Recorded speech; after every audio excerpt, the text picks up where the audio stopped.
My sweet and lovely viewers, তো কেমন আছো তোমরা সবাই? আশা করি প্রত্যেকে অনেক অনেক ভালো আছো।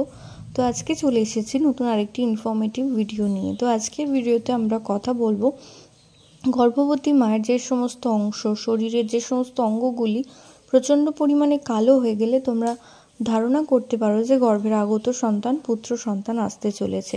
তো সেই আলোচনা শুরু করার আগে যারা এই চ্যানেলে নতুন, অবশ্যই চ্যানেল সাবস্ক্রাইব করে চ্যানেলের পাশে থেকো এবং পাশে থাকা যে বেল আইকন রয়েছে সেটা প্রেস করে রেখো, এতে করে ভিডিও আপলোডের সাথে সাথে কিন্তু তোমরা নোটিফিকেশন পেতে থাকবে।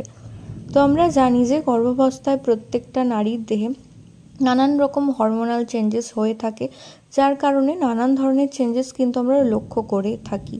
তো এই সময় যদি কোনো গর্ভবতী নারীর দেহে পুরুষালী হরমোন অর্থাৎ টেস্টোস্টেরনের পরিমাণ বেশি বৃদ্ধি পায়, তখন কিন্তু একটা নারীর দেহে বিশেষ বিশেষ অঙ্গগুলি ভীষণ পরিমাণে কালো হতে দেখা যায়। প্রথম কথা হচ্ছে, আপনারা দেখতে পাবেন যে একটা নারীর গলার চারপাশটা ভীষণ পরিমাণে কালো হয়ে যাচ্ছে, এবং এছাড়াও দুটি স্তনের দুটি বৃন্ত অর্থাৎ নিপিলের চারপাশও ভীষণ পরিমাণে কালো হয়ে যাচ্ছে। এছাড়াও লিনিয়া নিগ্রা যে লাইনটা তৈরি হয় পেটের মধ্যে প্রেগনেন্সি থ্রু আউট প্রেগনেন্সির 5 মাস পর থেকে এই লক্ষণটা অনুভূত হয়, লিনিয়া নিগ্রা।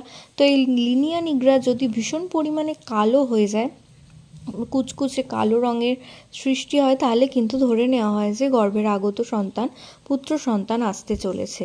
তো এই ধরনের আরও নানান ধরনের ইনফরমেটিভ ভিডিও পেতে অবশ্যই চ্যানেল সাবস্ক্রাইব করে চ্যানেলের পাশে থেকো এবং পাশে থাকা যে বেল আইকন রয়েছে সেটা প্রেস করে রেখো, এতে করে যে কোনো রকমের ভিডিও আপলোডের সাথে সাথে কিন্তু তোমরা নোটিফিকেশন পেতে থাকবে। তো প্রত্যেকে ভালো থেকো, সুস্থ থেকো, এই কামনা করে ভিডিও এখানেই শেষ করছি। নমস্কার।